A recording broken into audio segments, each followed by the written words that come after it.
এই যে আমার মিজান বেটার পেঁপের বাগান সংলগ্ন মরিচের বাগান। পেঁপের বাগানটা এই যে এই পাশে আমরা যদি দেখি এই ছোট ছোট গাছগুলোতে পেঁপে এসেছে। এই চমৎকার পেঁপে ধরেছে ছোট গাছগুলোতে। এগুলো রংপুর থেকে আনা হয়েছে, প্রতিটি চারার মূল্য 25 টাকা করে। ওরে এলা গাছের নাম কি বারে? পেঁপে জাতের নাম কি? Green lady. এইটা কেরম নাম বারে? আচ্ছা আচ্ছা, গ্রিন লেডি।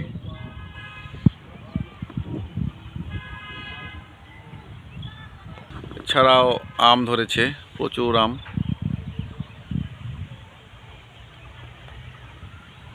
এবং আমরা এখানে দেখতে পাচ্ছি যে এই পুকুর, একটি পুকুর, এবং এখানে একটা খাড়া বলি আমরা বসে থাকার জন্য।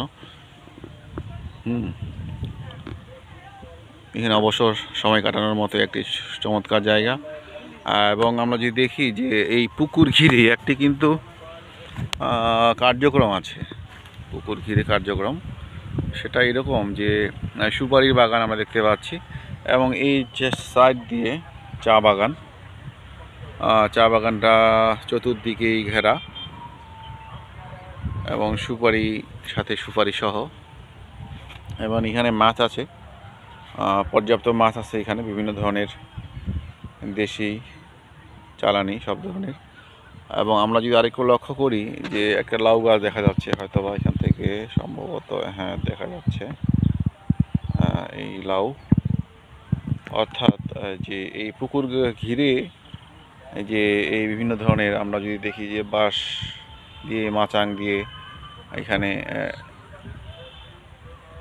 লাউ গাছ সহ বিভিন্ন ধরনের যে জাংলি ফসলগুলো সেখানে ফলানো হচ্ছে। চমৎকার এই বসে থাকার মতো একটি জায়গা।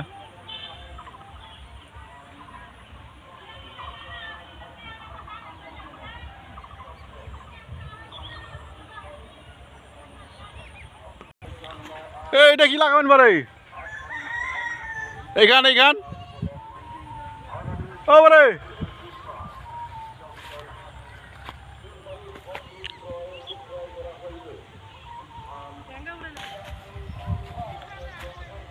ও চা বাগানও করছেন আরো? আমও লাগাইছেন তো, ভালোই বাড়ি।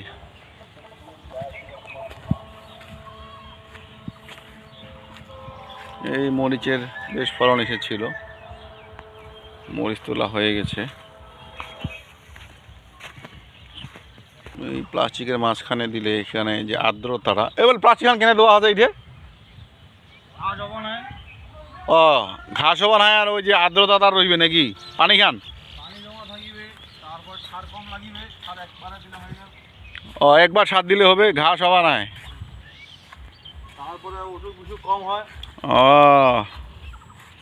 কই তোমার চেহারা দেওয়া এই দাদা কইছে নাকি করি? মুরগটা বালিছে নাকি আরো?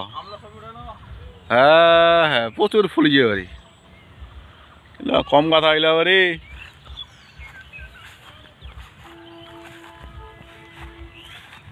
মেলাখান জায়গা বাড়ি রে, ওই গোটে আমরা তোমার নাকি বাড়ি? 1 2 3 4 5 6 7 8, হ্যাঁ ঠিক আছে। তাহলে ডাটা শাক হামাকও দিলেন, তোমরাও নিলেন। হ্যাঁ বাড়ি যাক, সার নাই নাকি? ডাইরেক্ট কি কয়, জৈব কৃষি। জৈব কৃষি নাকি? খাই না ভাই বাদামলা।